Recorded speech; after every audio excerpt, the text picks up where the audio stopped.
তুফান ভয় পাইছি রে। উনি আসলে বাংলা সিনেমার জন্য মানে ডেডিকেটেড একজন মানুষ। আমরা নেক্সট টাইম অনেক বড় বড় বাজেট নিয়ে আমরা বড় বড় ছবি করতে পারবো। আমাদের সিনেমা, বাংলা সিনেমা আন্তর্জাতিক মানে পৌঁছাতে তো বটেই। কোন নায়িকা সকালবেলা ডিম ভাজি খেলো অথবা ডিম পোস্ট খেলো, এটা ইদানিং বেশি থাকে। তারপরেও আমরা যে ভালো কাজ করার চেষ্টা করছি, একমাত্র আপনাদের মাধ্যমেই এই খবরটা সারা দেশের দর্শকের কাছে পৌঁছাতে পারে। সেই জন্য আপনাদের কাছে আমার অশেষ কৃতজ্ঞতা। তুফান কোন লেভেলের সিনেমা বা আমাদের সিনেমাকে কত দূর এগিয়ে নিয়ে যাবে না যাবে, এটা কিন্তু আপনারা দেখলে আপনাদের লেখনির মাধ্যমে, আপনাদের নিউজের মাধ্যমে কিন্তু সেটা দেশবাসীর কাছে পৌঁছাবে, আগ্রহ তৈরি করবে, তারা হলে এসে সিনেমাটা দেখবে। সেজন্য আপনাদের প্রতি সবচাইতে বেশি কৃতজ্ঞতা এবং সেই সঙ্গে দাবি, এবং নিশ্চয়ই ভালো কিছু করার চেষ্টা যারা করছেন এখানে, যারা এই শুধুমাত্র এই কয়েকজন মানুষ আমরা বলছি, এই মানুষগুলোর মূল উদ্দেশ্য ছিল কিন্তু একটাই। আমরা সবাই চেয়েছি যে বাংলাদেশে এমন কিছু হোক, সময়টা কিন্তু আমাদের হাতে, আমাদের অনুকূলে। আমাদের বাংলা সিনেমার মার্কেটটা কিন্তু অনেক বড় আন্তর্জাতিকভাবে, আমরা সেটাকে প্রপারলি আসলে ব্যবহার করতে পারছি না। আমরা যদি দুই বাংলার কথা চিন্তা করি, সারা পৃথিবীতে যত বাঙালি দর্শক আছে তাদের কথা চিন্তা করি, এখন চোখগুলো আমাদের আসলে দৃষ্টিভঙ্গিগুলো চেঞ্জ হয়ে গেছে। ইন্টারন্যাশনাল ফিল্ম আমরা দেখি, দেশি বিদেশি অনেক কিছু দেখি, তা সেই মাত্রায় হয়তো আমাদের বাজেট বা আমাদের ইনফ্রাস্ট্রাকচারটা ওইভাবে হয়তো তৈরি হয়নি, কিন্তু তৈরি তো আমাদেরকেই করতে হবে।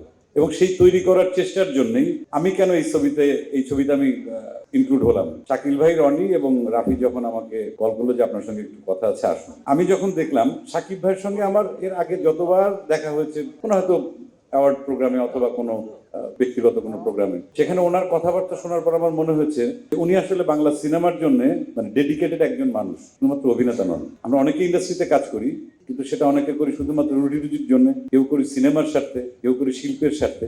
এই মানুষটার সঙ্গে আমার যতবার কথা হয়েছে আমার মনে হয়েছে যে তার যত জনপ্রিয়তা, সর্বোচ্চ জনপ্রিয়তা বাংলাদেশে আছে, এটাকে যদি ঠিকঠাক মতো কাজে লাগানো যায়, আমাদের সিনেমাকে চেঞ্জ করা সম্ভব, আন্তর্জাতিক মানে নেওয়া সম্ভব, এবং আমাদের আন্তর্জাতিক বাজারে আমাদের একটা বিস্তৃতি ঘটানো সম্ভব। সেই জায়গা থেকে যখন আমাকে আপনারা তিনজন ডাকলেন, রাফি, তারপর শাকিল ভাই এবং রনি, তখন আমাকে যখন এই প্রস্তাবটা দেওয়া হলো, আমি আসলে অনেক আগে থেকেই চেষ্টা করছিলাম। এবং আমার আর শাকিল ভাইয়ের যত আড্ডা হয়েছে, খুব কম হয়েছে যদিও, কিন্তু সেই আড্ডার ভিতর কিন্তু মোটামুটি একটা জিনিসই সবসময় বের হয়ে আসছে যে আমাদের একসঙ্গে কাজ করা উচিত। এটা আমারও যেমন বিশ্বাস ছিল, এবং এটা একটা আমার জন্য কি বলবো, আমি বলবো যে একটা সুযোগই, যে দেখি আমরা যদি একসঙ্গে কাজ করে, যদি আমার কিছু দর্শক আছে, তার অনেক দর্শক আছে, বা আমরা একসঙ্গে কাজ করলে পরে যদি অধিকাংশ দর্শককে যদি আমরা সিনেমা হলে আনতে পারি, আমরা নেক্সট টাইম অনেক বড় বড় বাজেট নিয়ে আমরা বড় বড় ছবি করতে পারবো।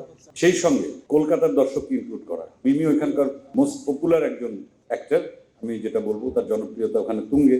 তার মানে কি, আমরা আমাদের সঙ্গে আমরা একাত্তরে কাজ করব, সেই সঙ্গে কিন্তু আমার মনে হয় কি যে সারা পৃথিবীতে যত বাংলা ভাষাভাষী আছেন, যত দর্শক আছেন, তাদেরকে শুধুমাত্র ছোট্ট একটা শক্তি দিয়ে আসলে তাদেরকে ধরা সম্ভব না। শক্তিটাকে আসলে বৃহত্তর করতে হবে, সেই সঙ্গে আমাদের একসাথে কাজ করতে হবে।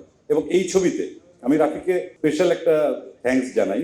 যে চরিত্রে যাকে প্রয়োজন, তার ব্যাকগ্রাউন্ড কি, এটা রাফি খুব ভালো করে জানে, কোন মানের অভিনেতা সেটা সে খুব ভালো করে জানে। তাদেরকে এই এক ক্যানভাসে রাফি তাদেরকে এনেছেন, এবং আপনারা যখন দেখবেন ছবিটা, এটা আপনাদের বলতে হবে। এবং আমি আপনাদের কাছে দাবি রাখি, সাংবাদিক ভাই বোনদের কাছে, সবসময় কিন্তু ছিল ভালো কাজের পেছন দিয়ে টান দেওয়া, পিছিয়ে নিয়ে যাওয়া, কিন্তু আপনারা যদি ইন্ডাস্ট্রির কথা চিন্তা করেন, ইন্ডাস্ট্রি ভালো চিন্তা করেন, বাংলা সিনেমার ভালো চিন্তা করেন, এবং আমরা যারা এখানে আছি অথবা আমরা যারা চিন্তা করছি, আমরা বোধহয় একাত্ম হয়ে যদি কাজ করি সিনেমার ভালোর জন্য, আমাদের সিনেমা, বাংলা সিনেমা আন্তর্জাতিক মানে পৌঁছাতে তো বটেই, সেই সঙ্গে আমরা বিশ্ব সিনেমার বাজার আমরা দখল করতে পারবো।